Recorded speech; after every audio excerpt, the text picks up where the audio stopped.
Hi, everyone, and welcome to another episode of Ancient Warfare Answers with me, Murray, your 10-minute weekly fix of ancient warfare-related material to act as escapism, like an escape room, if you like. I only say that because I did an escape room recently, from everyday life. And, of course, what I do here is attempt to answer questions sent in by viewers, listeners, people who have read the magazine and sent me a postcard.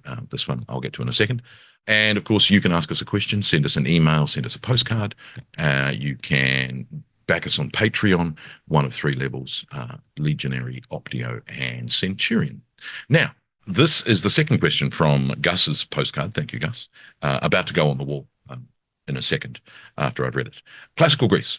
What was the difference between bronze and iron weapons armor in terms of availability, hardness, temper, and penetrating ability? It would be great to catch up again when I am back in Sydney. Lovely. I look forward to that, Gus. Right. I'm going to put you now. This is here means you're covering Cicero, and yes, Cicero. Let's cover Cicero. A postcard from the Vatican there from Gus.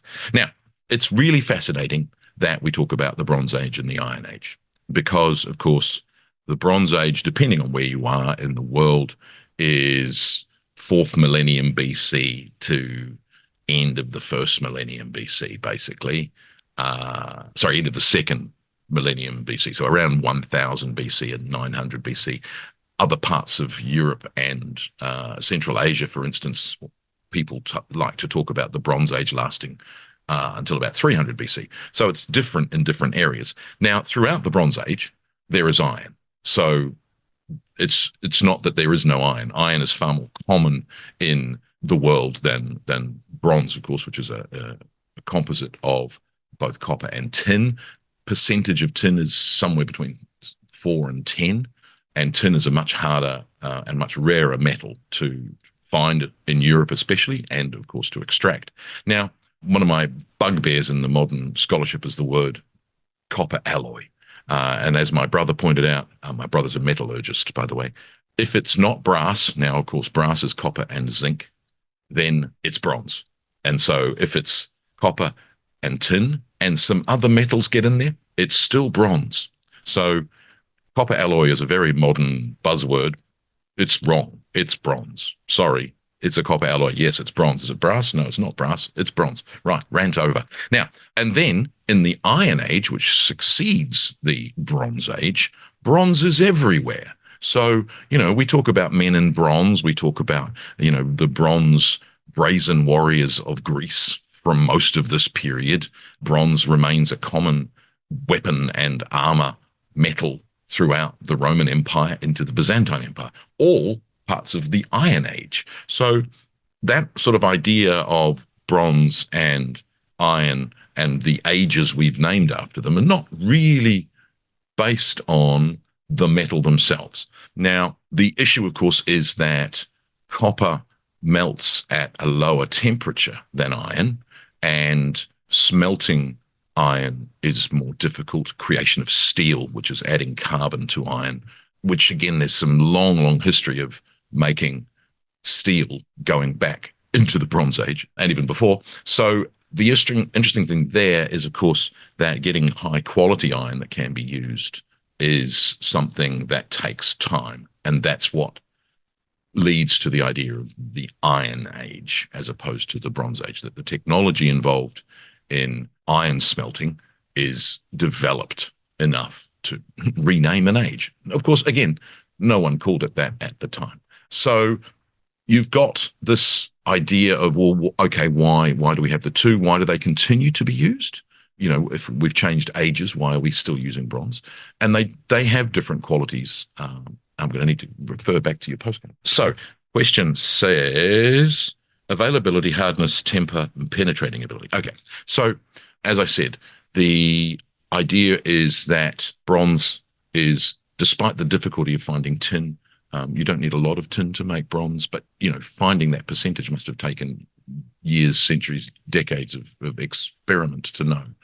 And so what you've got is iron is flexible, and therefore it bends and has some pliability, whereas bronze is a much harder metal.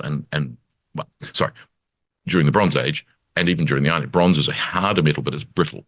And so it's therefore, in the right proportions, brilliant for weapon, armor, and tools, decorations, obviously sculpture as well. It also, because of the oxidization of the copper, is protected, which is why we have so much more bronze surviving than iron, because iron corrodes and rusts away, whereas steel shouldn't. And also, bronze is protected by that oxidization layer. So the green patina that you get on bronze sculpture, statue, the rings I wear, it protects it so that underneath that you get lovely shiny bronze. When the green wears away, see, there's a green ring there that will eventually polish up to bronze colored. So what you've got therefore is that idea of bronze remains a very useful tool for different functions, even after the discovery of iron. So when you've got the technology to make iron hard enough, it supplants bronze, but you've still got bronze and iron weapons on arrow tips and spearheads, for instance, working together. So it's a tricky one. You've got probably armor is more easily made with bronze than the hours and hours that go into making mail shirts, which are generally iron, not bronze. But bronze sheet is easier to make into a suit of armor, or indeed scale armor seems to be more commonly bronze than iron. So you've got that. So the idea is, of course, that bronze is hard, but eventually iron becomes harder. And even though it's difficult to make, it is more achievable than iron in the right quantity, even in the Iron Age. So it's a really interesting thing. I mean, the other thing that I'm always intrigued by is the idea of, we see helmets and weapons dug up from archaeology, and we're given a very, very slim line of time that they were used for. And I don't believe that's true. I think if a sword has a sharp edge, and we have, weapons dug up from the ground that continue to retain their sharp edge, you would use it as long as you could. And so I think that idea of discarding a bronze or an iron weapon when something better came along is misplaced. I think that there would be far more variety in weapons and armor types being worn for a lot longer than the 15 to 20 years of the their height.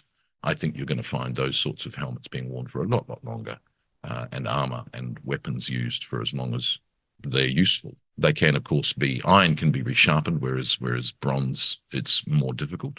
So it's an interesting one. And certainly it's also something that is worth exploring.